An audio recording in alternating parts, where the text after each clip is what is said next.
escuchando Veritas de Universus, un programa donde se busca la verdad del universo.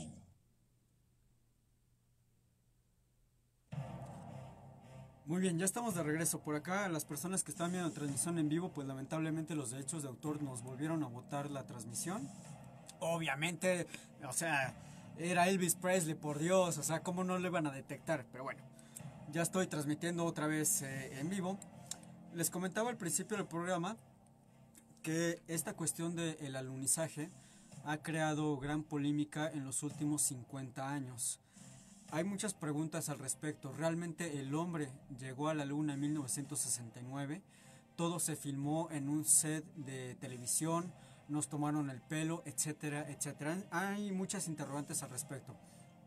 Realmente yo con este programa no trato de buscar el hilo negro, de develar ciertos misterios. Como siempre lo he hecho con algunos temas que son de esta índole, es decir, polémicos, les traigo datos totalmente duros, totalmente constatables, en libros, en internet, en testimonios, en videos. Pues bien, hace 2 días se cumplieron 50 años del primer alunizaje del hombre en la luna. Esto con la llegada de la nave llamada Apolo 11. Cuando estos personajes, que por cierto fueron tres, el primero de ellos, que creo que es el que nosotros tenemos más conocimiento del nombre o el que más nos resuena, Neil Armstrong. Después Edwin Aldrin Jr. y Michael Collins. Quisiera destacar con profundo orgullo que uno de estos personajes, uno de estos astronautas que pisaría la luna hace 50 años, Edwin Aldrin, sería un queridísimo hermano masón, es decir, la masonería llegó incluso hasta la luna. Las diferentes teorías que giran alrededor del no alunizaje o del sí alunizaje son bastantes. Como les había comentado, por ahí se decía que se grabó en un estudio de televisión, que tuvieron que ver algunos importantes directores, importantes cineastas de la época. Pero bien, en cuanto el hombre comenzó a tener a la mano la tecnología suficiente para no solamente construir una nave, una máquina que fuese capaz de despegar de la Tierra, sino alcanzar incluso, mejor dicho, deshacerse de la fuerza de gravedad que habitaba nuestro tercer planeta, empezó a cuestionarse muchas cosas. ¿Qué habrá más allá? ¿Habrá, encontraremos una civilización diferente?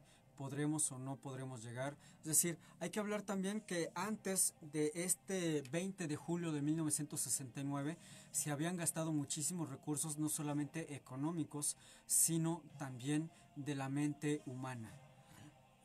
Antes de continuar, me gustaría también hablar de que detrás de todos estos cálculos matemáticos, físicos que hubieron para que el Apolo 11 despegara y pudiese llegar a orbitar y finalmente aterrizar en la Luna, hubo muchas personas que lamentablemente no se les reconocieron en el momento. Una de ellas fue una mujer, muy orgullosamente una mujer, la cual haría todos los cálculos matemáticos con su propia mente, sin uso de grandes computadores, como se le llamaba en aquella época. Y fue así como el hombre llegó finalmente a la luna. Pero antes de que estos tres valientes hombres llegaran a la luna, la carrera espacial ya estaba en marcha. Recordemos que en aquella época se corría la llamada carrera espacial, en la cual dos grandes potencias mundiales se estaban peleando por llegar primero.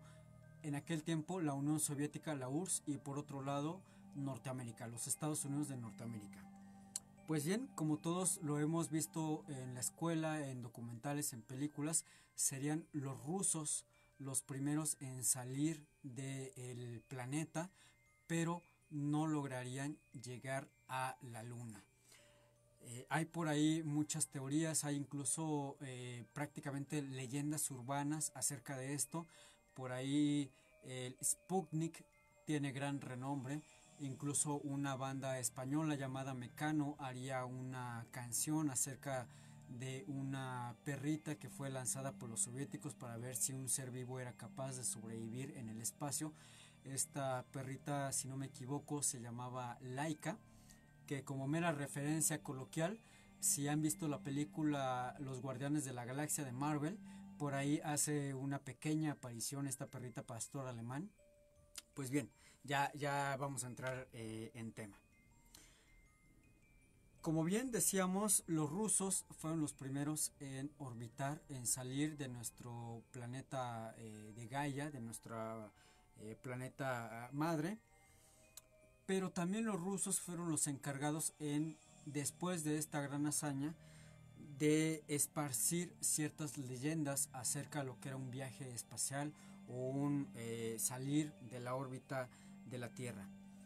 El periodista Alberto Granados recoge en su libro Eso es cierto, cómo corrió el rumor durante la misión llamada Lunoch en 1970, de que el vehículo todoterreno que había puesto sobre la Luna la Unión Soviética para recoger datos no circulaba solo, sino que estaba tripulado por un agente enano de la KGB, que se había embarcado en una misión, no podremos decir abiertamente suicida, pero realmente no se sabía lo que la gravedad cero o lo que habitaba en el espacio exterior podría hacerle a una persona. Antes de que la NASA, recién creada, pusiera a un hombre en la Luna o a un hombre estadounidense orbitando el espacio exterior, hicieron bastantes experimentos, muchos de ellos con animales. Los rusos habían llevado a una perra pastora alemana Laika al espacio. Los americanos quisieron ir un paso más adelante y en lugar de llevar a un can, llevaron chimpancés. Estos chimpancés fueron elevados hasta la estratosfera, finalmente llegaron nuevamente a la Tierra y al salir de esta cápsula en donde eran metidos, se dieron cuenta que los animales tenían una especie de trauma, valga la redundancia, postraumático. Los animales presentaban un cuadro de agresión severo que duraría algunas semanas. De hecho, uno de los pequeños chimpancés fue lamentablemente sacrificado porque ya no podía habitar junto con otros chimpancés, mucho menos tener un acercamiento humano. Posiblemente, y tratando de entrar un poco en lo que es la psique, esto fue un shock para estos animales, de pronto estar en una cápsula que medía aproximadamente 1,5 metros, en el cual ellos no se podían mover. De repente comenzaban a ver cosas que nunca habían imaginado, que nunca habían pasado por su mente, y de nueva cuenta estaban nuevamente en la Tierra. Este fue uno de los grandes miedos que se tenía a la hora de tratar de mandar a un hombre al espacio. Es decir, no era nada más mandar a un hombre al espacio o ver si realmente se podía llegar o no a la Luna. Se corrían muchos riesgos, entre ellos que explotara la nave a medio camino, que el combustible no fuera suficiente, que se quedaran varados a medio camino entre la Tierra y entre la Luna, o en la Luna, que después de regresar estos hombres llegaran a sufrir los mismos estragos postraumáticos que el chimpancé, es decir, que fueran adoptando una especie de histeria o de crisis nerviosa totalmente violenta y que no pudiesen regresar a sus hogares para vivir una vida entre comillas normal. Pues bien, hay otra leyenda después de que el Sputnik hace lo suyo, una leyenda por ahí que figura en la Deep Web, dice que los astronautas, Armstrong, Aldrin y Collins, se quedaron varados en la Luna, que algo sucedió con la nave que no podían pues accionarla o arrancarla o despegar, como ustedes le quieran llamar, y que fue precisamente uno de los astronautas rusos quien los auxilió. Este astronauta, que respondía al nombre de Porfiri Yevenov, se decía que él había quedado atrapado en la Luna anteriormente, es decir, que bajo el escrutinio público se había escondido el hecho de que los rusos no solamente habían podido poner a un hombre en el espacio, en pocas palabras, valga la redundancia, sino que ellos habían llegado a la luna primero y que este astronauta algo había pasado y no había podido regresar a la Tierra. Esta leyenda urbana dice que mientras estos 3 astronautas norteamericanos estaban ahí en la luna, el buen Porfiry llegó a auxiliarles con algunos problemas técnicos que tenían. La leyenda urbana tiene tonos un tanto pintorescos o chuscos porque se dice que este astronauta ruso ya había entrado en una especie de histeria en la cual él se había quitado todo tipo de protección, de traje espacial e incluso de ropa, y que cuando llega a ayudar a Armstrong, a Aldrin y a Collins, se encontraba totalmente desnudo. Imagínense la escena de estos 3 astronautas en la luna sin saber cómo van a regresar a casa, y de repente les aparece un tío totalmente desnudo y les dice: yo les hago el paro, yo les ayudo, vamos a reparar la nave para que puedan regresar a casa. Es una leyenda urbana bastante chusca, bastante pintoresca, pero que aparece por ahí en la Deep Webs. Algunos escépticos y pues influencers de lo que han denominado Apolo escépticos, es decir, que el hombre no llegaría a la luna en 1969, propagan algunas teorías que ahora la llamamos o la conocemos como las teorías de la conspiración.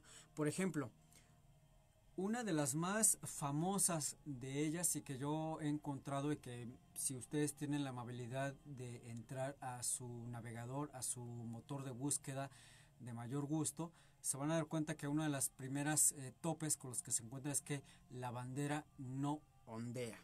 Bueno, ¿cómo es posible que la bandera de Neil Armstrong y de Buzz Aldrin, pues que ellos habían plantado en la luna, no estuviera ondeando en las fotos si en la luna no existe una atmósfera y por ende no existe viento? Bueno, la respuesta sin mayor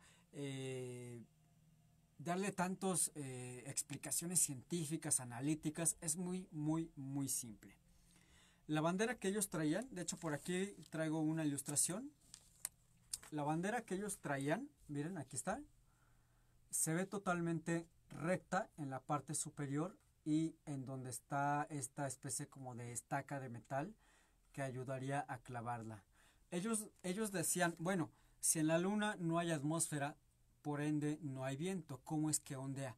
Pues es que no es que la luna ondee, perdón, que la bandera ondee, es que la bandera en esta parte de aquí, en la parte superior, tenía una especie de varilla metálica, la cual hacía que la bandera cayese hacia abajo, que en las fotografías e incluso en los videos originales del primer alunizaje daría una percepción óptica de que la bandera estaba ondeando. Realmente la bandera no ondeaba, caía por su propio peso. A cada argumento de estos escépticos del alunizaje, la NASA y la comunidad científica a lo largo de 50 años han replicado explicaciones totalmente racionales como las que les acabo de dar. Ahora bien, otra de las preguntas por excelencia era: ¿y la radiación? ¿Qué pasa con la radiación? Nosotros sabemos que nuestro planeta Tierra tiene diferentes capas, vamos a llamarla de protección, que, valga la redundancia, nos protege de los rayos que nos caen directamente del Sol. Tenemos una atmósfera, tenemos una estratosfera, tenemos una etanosfera, etcétera, etcétera.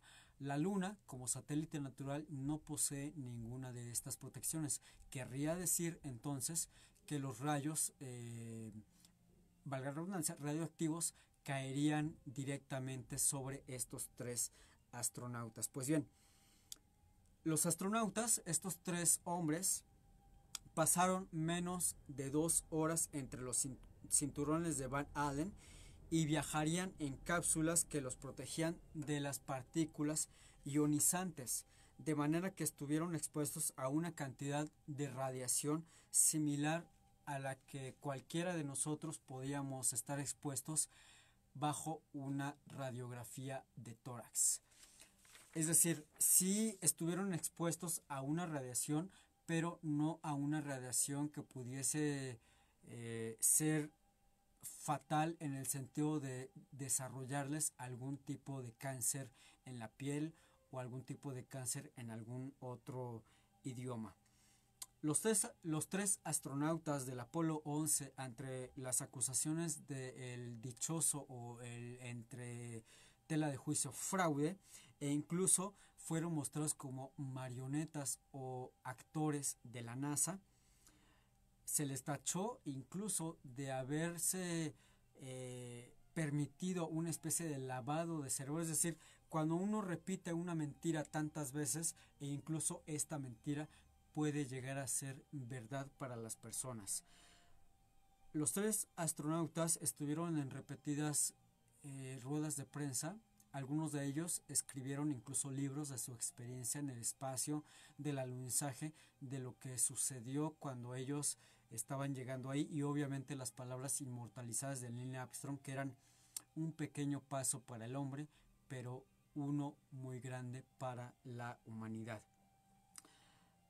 Cuando el escritor estadounidense William Charles Casey, conocido por un libro llamado We Never Went to the Moon, Nunca Fuimos a la Luna, este hombre demandó al astronauta Gene Lowell por difamación por sus declaraciones en el San Jose Metro News, en las que decía: este tipo está chiflado. Su postura me enoja. Pasamos mucho tiempo preparándonos para ir a la luna, gastamos muchísimo dinero, pasamos por grandes riesgos y fue algo por lo que cada persona de este país debería estar orgullosa. Esto es lo que diría este astronauta en frente o contra las declaraciones de la gente que decía que nunca habían llegado a la luna. Ahora bien, entrando ya en materia referente a las posibles falsificaciones de este alunizaje, haciendo referencia más en concreto de que todo fue grabado en un estudio de televisión. Las principales teorías a favor del fraude hablan precisamente de que todo fue un montaje y de que las imágenes que se mostraron al mundo entero fueron hechas en un estudio. Santiago Camacho, colaborador habitual de programas como Cuarto Milenio, un programa muy famoso de investigación periodística y seria, recoge en el libro de 20 grandes conspiraciones de la historia que las tomas falsas habrían sido rodadas en la base Norton de la Fuerza Aérea en San Bernardino, esto en California, Estados Unidos.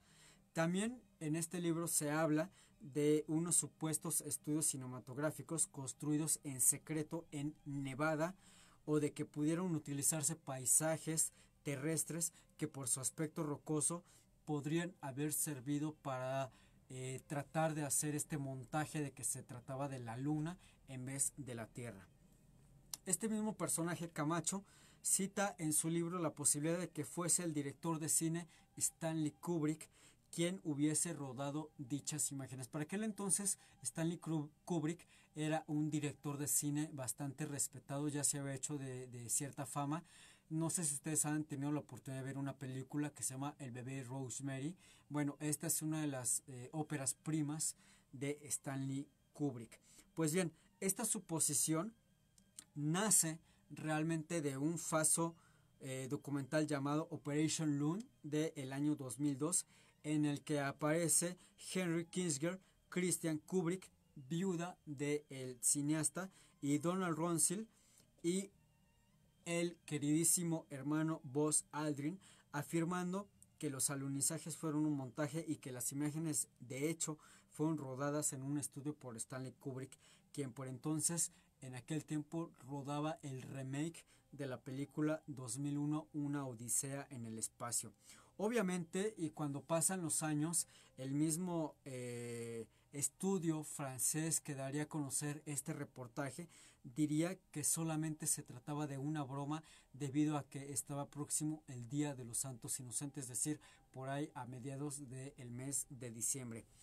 Otras películas que ayudaron a estas falsas acusaciones de que el hombre no había llegado a la luna en 1969 fue la película Capricornio 1 de 1978, en la que narra una farsa para falsificar el aterrizaje en Marte, o una corta secuencia de la película de James Bond llamada Diamantes para la Eternidad de 1971, que aparece mostrar a Sir Sean Connery caminando a través de un estudio donde se simulaba el rodaje de dichos alunizajes. Realmente esto fue parte de películas, es decir, pero hubo gente que realmente se lo creyó, es decir, que realmente creía que había sucedido esta filmación, este montaje, este engaño a nivel internacional de que el hombre no había llegado a la luna.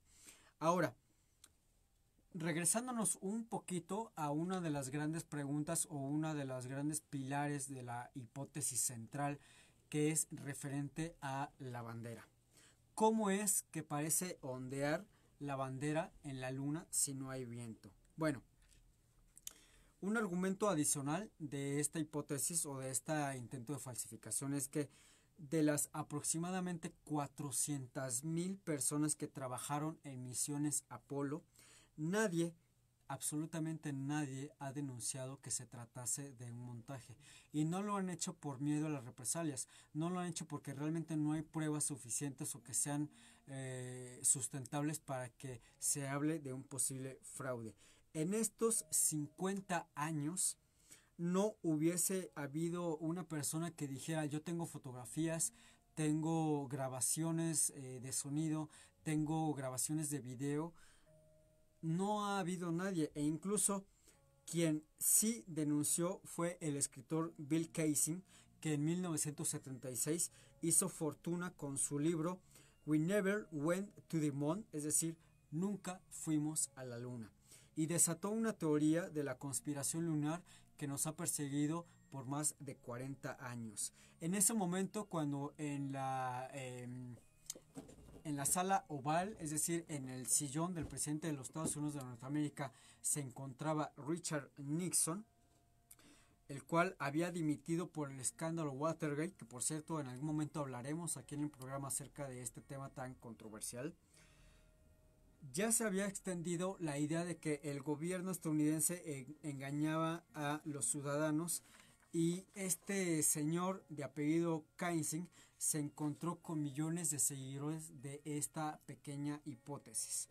Más reciente, la idea de que las misiones Apolo fueron un montaje resurgió en el año 2001 a raíz del documental Did We Land on the Moon? ¿Aterrizamos en la luna?, de la cadena Fox.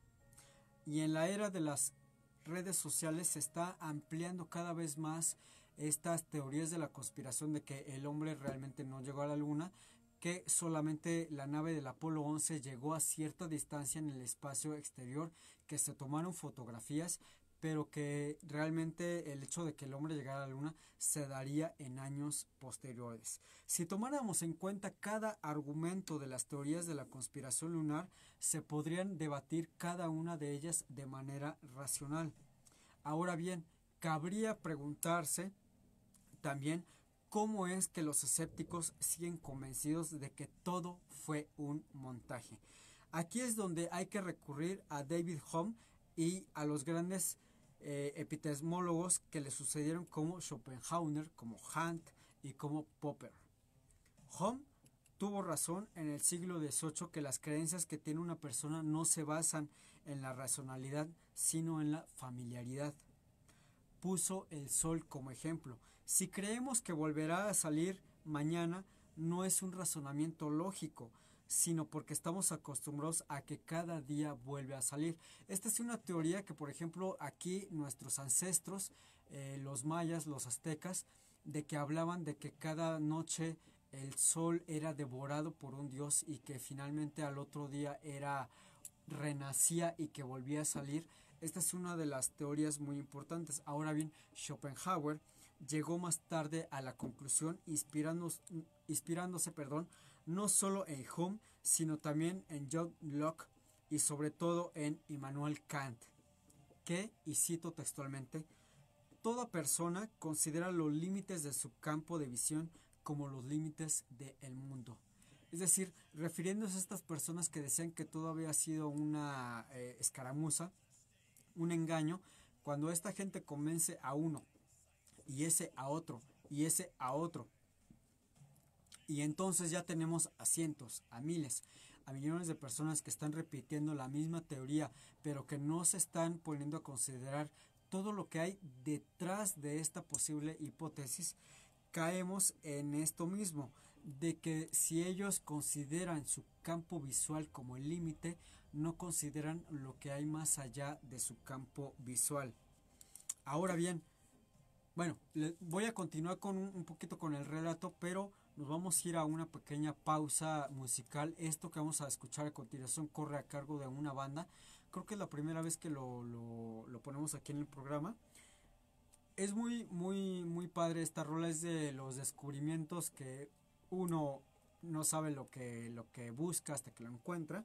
Esto corre a cargo de Radiohead y se llama Salt of the Moon. Apenas estamos a la mitad del programa. Esto es Veritas de Universus. No se me muevan de donde están. Hagamos una pequeña pausa para encender un cigarrillo, beber un poco de vino o simplemente despejar la mente.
Vamos a ver qué dice por acá.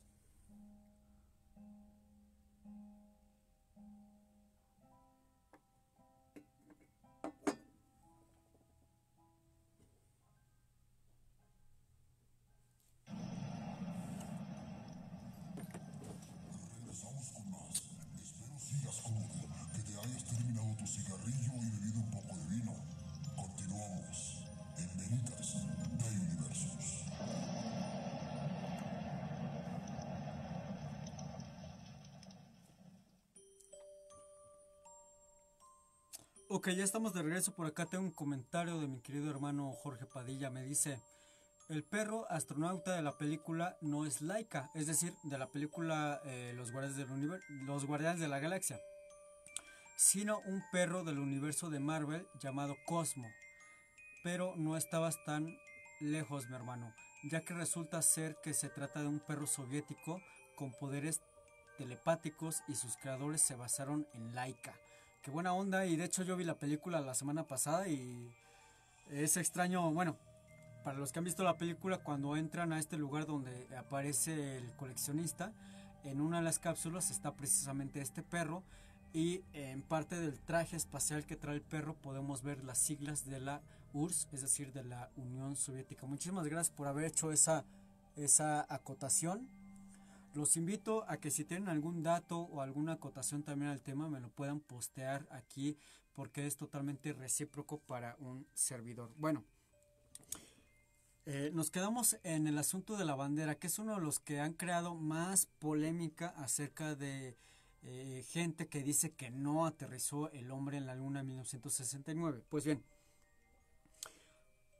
¿cuál es la explicación?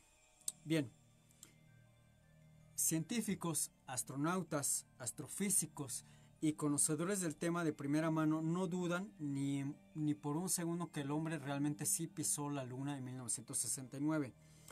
Respecto a la parte de la bandera, pues ya se los había comentado. El hecho de que no exista una atmósfera y por ende no exista viento no quiere decir que no exista peso.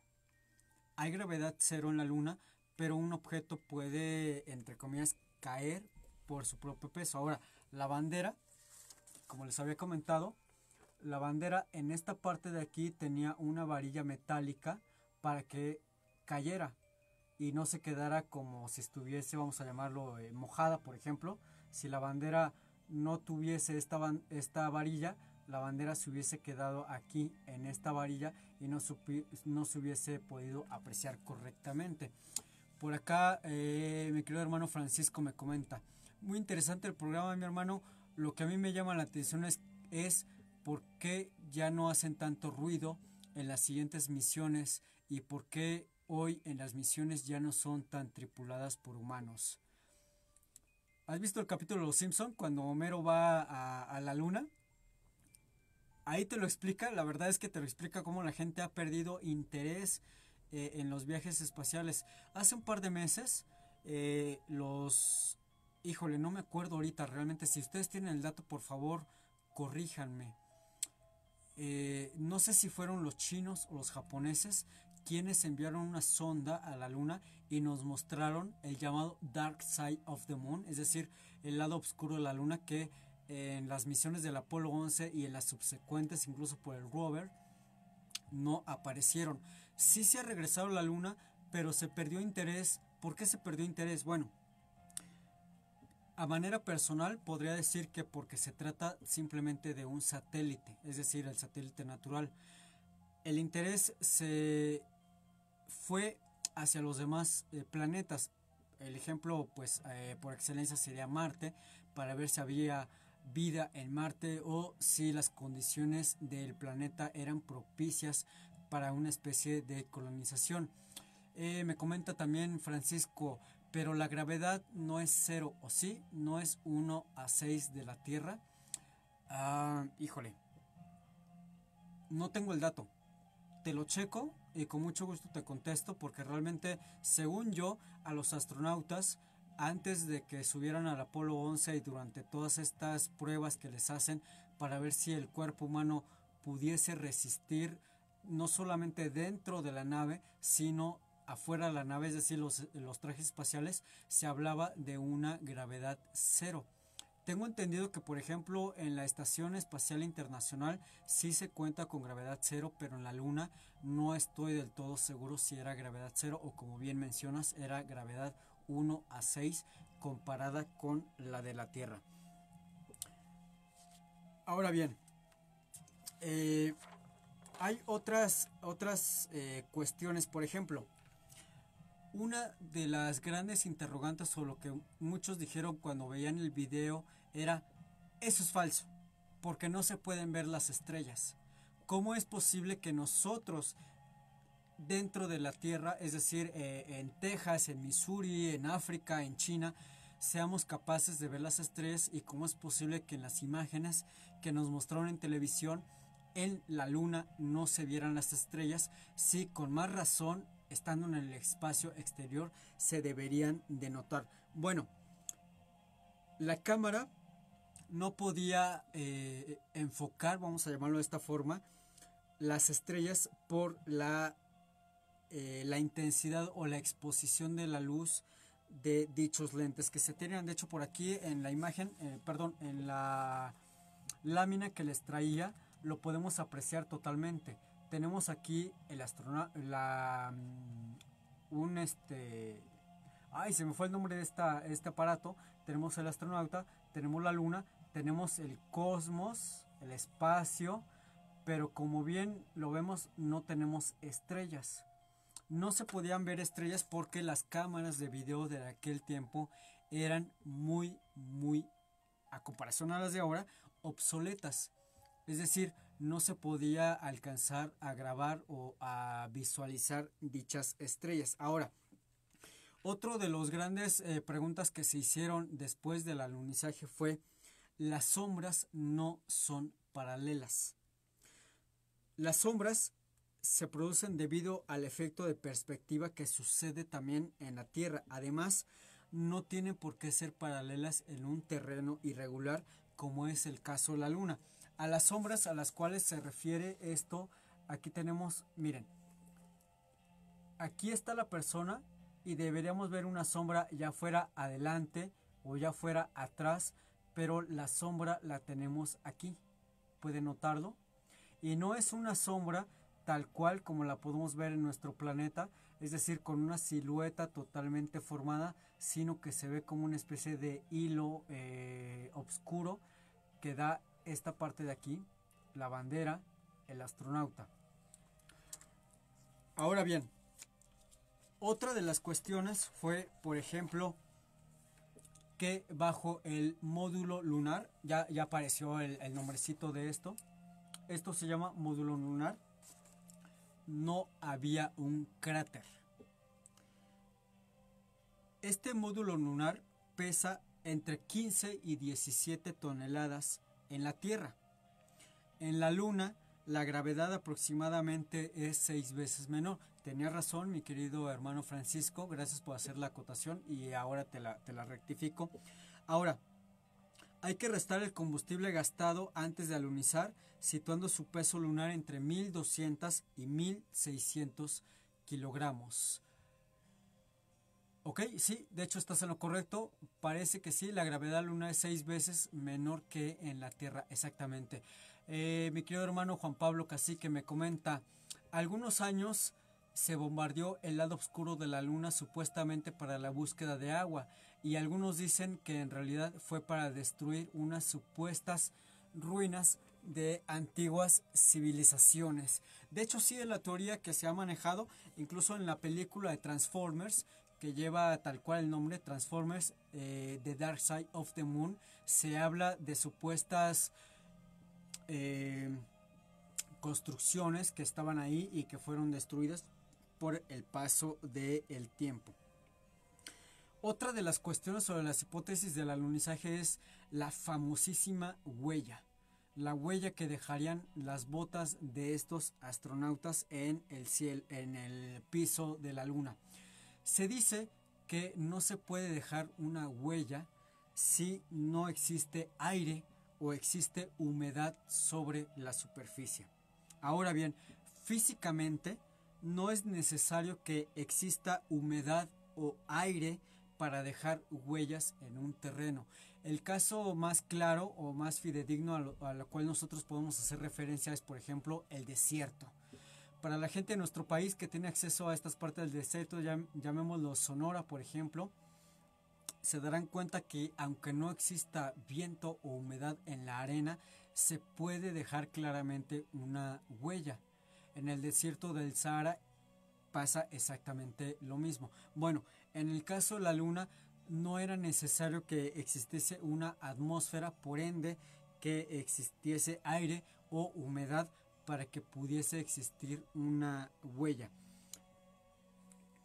Respondiendo un poquito a lo que comentamos hace unos minutos de por qué no hemos vuelto a la luna en 50 años, pues bien, después de que Neil Armstrong, de que Edwin Aldrin y de que Michael Collins llegaran a la luna, otros 11 astronautas en misiones Apolo visitaron con éxito el satélite de la Tierra, y la excitación del momento y los logros conseguidos hicieron que en aquella época se hablara de vuelos supersónicos, de turistas que viajarían con frecuencia a la luna, y que incluso se hablaría de una especie de colonia en dicho en dicho lugar lunar, en donde se dejarían algunos vestigios. Sí ha regresado el hombre a la luna, de hecho, pues 11 astronautas pueden constatarlo, que ellos pisaron también la luna. Ahora bien, para contestar algunas preguntas del programa Apolo, que se gestionaría precisamente durante la llamada Guerra Fría, en un momento en el que Estados Unidos de Norteamérica y la Unión Soviética competían ferozmente por esta carrera espacial que les comentaba al principio del programa. Cuando Kennedy anuncia, porque hay que hablar, cuando John F. Kennedy es llamado o es nombrado presidente de los Estados Unidos de Norteamérica, el programa espacial se encontraba partido a la mitad, es decir, él entra en una disyuntiva entre seguir inyectando dinero a ese programa o dejarlo pausado, pero cuando se enteran de que los soviéticos están haciendo lo suyo, Kennedy decide inyectar dinero a este programa, pues de salir de la Tierra y llegar finalmente a la Luna. Ahora, cuando se inyecta ese dinero, aparece en la historia otro suceso muy importante, que es el llamado la invasión a Bahía de Cochinos. Esto frenaría un poquito lo que fue la carrera espacial por lado de Estados Unidos, no por la Unión Soviética.